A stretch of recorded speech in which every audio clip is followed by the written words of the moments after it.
बनी सुरवीर, सुरवीर उहे बनी सुरवीर। एक बार फिर से स्वागत करना चाहती हूँ हमारे इस प्रोग्राम में, इस शो में, जिसका नाम है सुरवीर संगीत के महासंग्राम। और इस महासंग्राम में आमने सामने बहे भैया उत्तर प्रदेश के महारथी और बिहार झारखंड के सूरमा लोग एक दूसरा के ऊपर वार कर रहल बा लोग।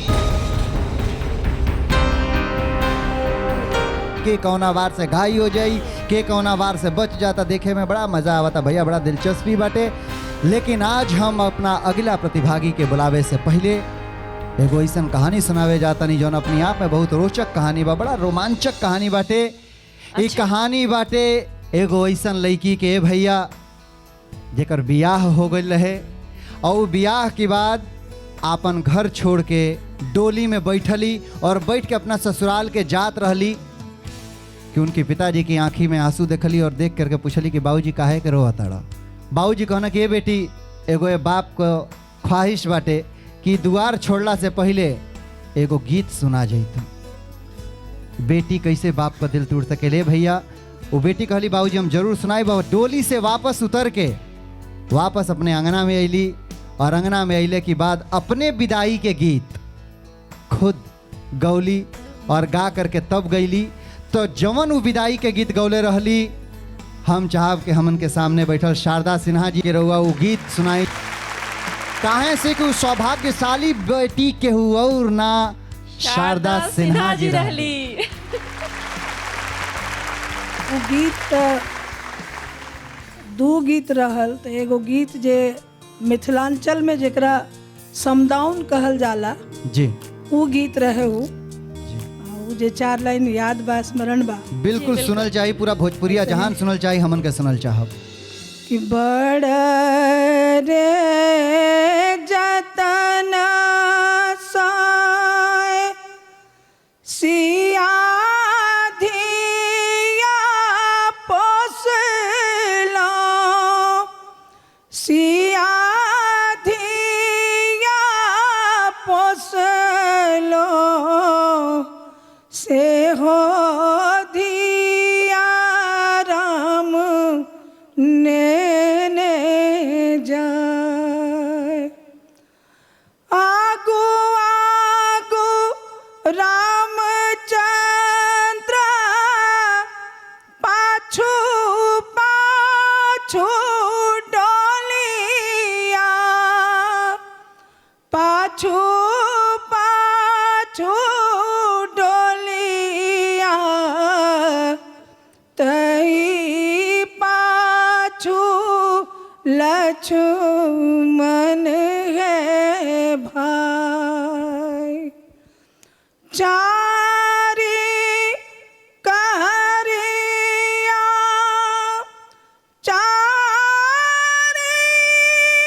कहरिया, पाँचम लोकनिया, पाँचम लोकनिया, संग ही सहोदर भाई। अब गायल ना जा रहा। आहा, रउआ याद दिवा देनी, याद ताजा करा देनी। हमें मंच से सुरवीर संगीत के महासंग्राम के मंच से आपके प्रणाम करतानी। धन्य बाऊ भोजपुरिया माटी जहाँ रउआ जैसन लड़की जन्म लेहलस, और धन्य बाऊ घर, धन्य बाऊ पिता जौना के आंगन में रौरी जैसन साक्षात सरस्वती जी जन्म लेहली। सच में नमन बाटे वो घर के। इतना बढ़िया प्रोग्राम, इतना बढ़िया चल रहल बाटे हमन का ही कार्यक्रम जौना में छिड़ रहल बाटे जंग उत्तर प्रदेश के महारथी और बिहार झारखंड के सुरमा लोगन के बीच में। अब वक्त हो गया बा हमन के अगला प्रतिभागी के बुलावे के। मंच पर भैया लोग आज 4 गो प्रतिभागी या परफॉर्म करी हैं। 2 गो प्रतिभागी के नंबर बतावल जाई और 2 गो प्रतिभागी के नंबर गुप्त रखल जाई, जेकरा से आखिरी में पता चली कि के सुरभंवर में फंसी और के सुरभंवर के दलदल के पार करके सेफ जोन में जाके बैठी। तो चलल जाओ समय के न गंवाते हुए हमन के बुलावल जाई बिहार से, लेकिन बिहार से केकरा के भेजा भी जानल जी हमन के खुद सेनापति धनंजय मिश्रा जी। बिल्कुल। बिहार से हम भेजब चंद्रेश के, लेकिन उससे पहले एगो बात पूछी। अच्छा, कुछ उधार दो। पैसा तो घरे भूल गए। पैसा ना चाहिए, फिर और तने विकसवा के या इसरत के तंदे दे कोरस करे के। हाँ ले जा, लेकिन हमके पता रहे हमरे बिना तो हर काम ना चली, ना चले बा। इनकर दिल बहुत बढ़िया रे, भले ना हालत ना चले जाए। वाला बा, दिल बहुत बड़ा बा। यही सब दे देली हैं। स्वागत करते हैं बिहार के सुरमा चंद्रेश जी का। बहुत बहुत स्वागत है चंद्रेश आपका।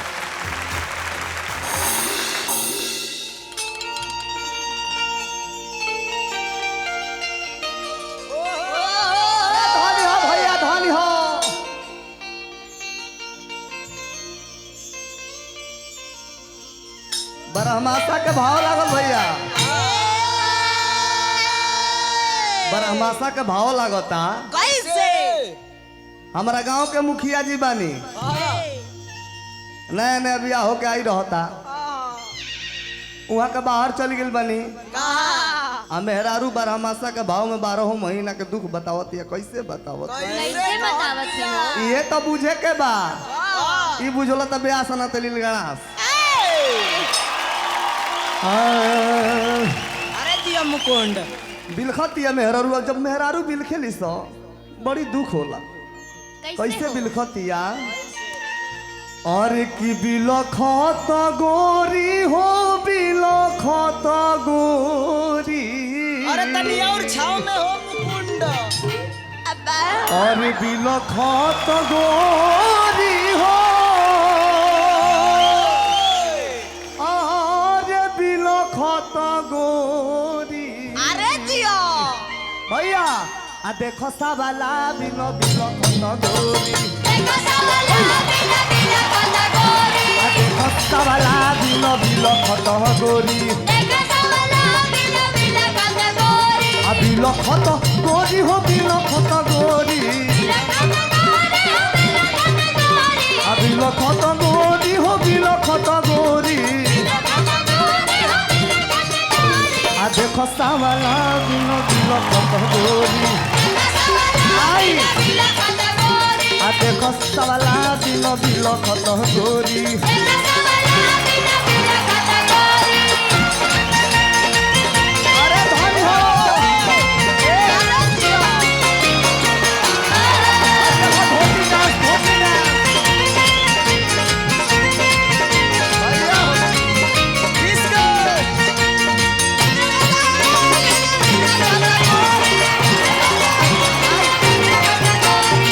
फागुन फाग खेलू के करास, चही तो खेलू बल जोरी।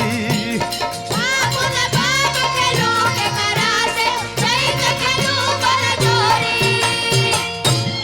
12 महीना के हमने के बखान करे के बा, छोटे में ले ली जा। फागुन फाग खेलू के करा से, चैत खेलू बल जोरी। आया है बैसाख में धूल उड़त है, आहे बैसाख में धूल उड़त है। आ जेठ में का लागेला? धूप। जेठ में धूप लगोरी। जेठ में बहुत धूप लागेला, मेरा रुआ का भाव लागता। आ चढ़ते आषाढ़ घाटा घन घोरे। आषाढ़ जब चढ़ेला तो घाटा घन घोर देवेला, ओगरी मेहरारू बेअकल हो जाती है। चढ़ते आषाढ़ घाटा घन घोरे, आ सावन पवन झकोरी। सावन में का होला रोहित बाबा? पवन झकोरी देवेला। अब यही में भादो में रिम झिम बूंद पड़ेला। अच्छा भादो जब आवेला तो बूंद पड़े लगेला। पता बता आसिम आस लगोरी। बाकी हो गई। फिर का भाव लागता? कार्तिक आ गई ना नती, तू घरे नहीं खावा तारा तनिको बुझाता। तनी और छाव में तनी बुझो अब्बा। आई भैया कि कार्तिक के आए पिया नहीं आए, अगहन जाड़ लगोरी। कार्तिक आए पिया बड़ी हो। अगहन जाड़ लगोरी। और कार्तिक आए पिया नहीं आए, अगहन जाड़ लगोरी। कार्तिक आए पिया नहीं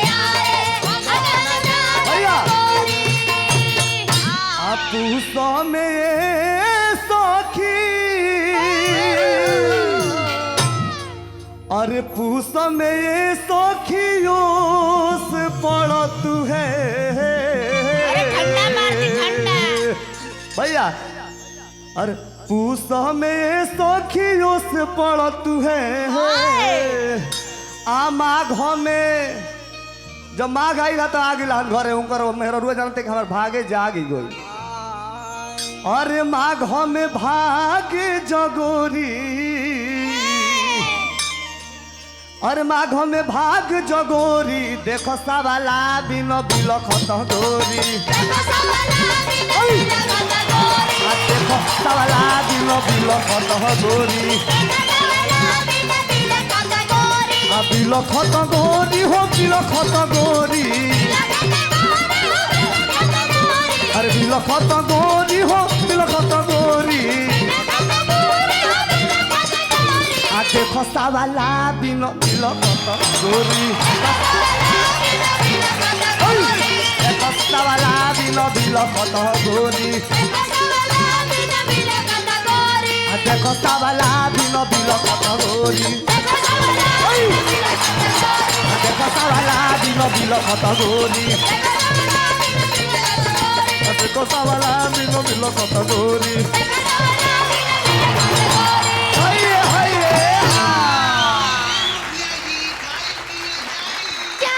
आय हो दादा। चंद्रेश बाबू के गायकी हमन के निर्णायक मंडल के कितना प्रभावित कैले बा, कितना झकझोरले बाटे। काहे से कि तो बहुत झकझोरना अपन मुड़ी या गर्दन आ पूरा देह, लेकिन निर्णायक मंडल कितना झकझोराइल बाटे। जानल जी हमन के अपना निर्णायक मंडल से सबसे पहले जानल जी हमन के शारदा सिन्हा जी से। बहुत नीक प्रस्तुति रहल, बहुत झमकदार, बहुत लाइव, बहुत ऊर्जावान प्रस्तुति भइल है। 12 मासा चूँकि एगो प्राचीन परंपरा के तहत आवेला जी, और एकरा बूढ़ पुरान गावत रहने से अब हमारी युवा से गा रहल बारन ई सब चीज़ के द्वारा बहुत ई कारण बा जब बहुत खुश भइनी कि 12 मासा चुनल गइल बा। 6 मासा चौमासा बहुत तरह के में होला, तो ऐसन ऐसन जे विधा बा ओकरा निश्चित रूप से ओकरा आगे बढ़ाना हमार सब लोक संगीत चाहे वाला के काम होवे के चाहिए। ई परंपरा के चीज़ बा, पुरान चीज़ बा। एकरा प्रस्तुति में जे भी मॉडर्निटी लायल गेल बा ई बहुत बढ़िया, बहुत बढ़िया। कौन नंबर दिहल चाहो? शारदा सिन्हा जी से भेटाइल बाटे तोहरा के 9 नंबर। अब जानल जी हमन के पितामह से, पितामह आप क्या कहना चाहेंगे? सुपर सुपर, बहुत बढ़िया बहुत बढ़िया। चंद्रेश जो एनर्जी है आपकी वो क्लीन यहाँ पता चलती है कि आप बहुत अच्छा परफॉर्म भी करते हैं और गाना आवाज़ भी बहुत अच्छी है। हर तरीके से आप जो है वो सक्षम है, तैयार हैं आप आगे बढ़ने के लिए। खुश रहिए आप। सर नंबर कितना देना चाहेंगे? 9 नंबर। क्या बात है। 9 नंबर के साथ बढ़ते हैं अपनी गुरु माँ की तरफ। बहुत ही अच्छा गाया तुमने, इतना कमाल गाया, मतलब मेरे पास शब्द नहीं। और स्पेशली तुम्हारे गाने के साथ जो तुम्हारे हाव भाव हैं वो इतने जेन्युइन लगते हैं ना, तो बहुत ही मज़ा आता है। तो तुम्हारे साथ कोरस ने भी बहुत बढ़िया गाया। कितना नंबर देना चाहेंगे आप उनको? 10 नंबर। ओहे बनी सुरवीर सुरवीर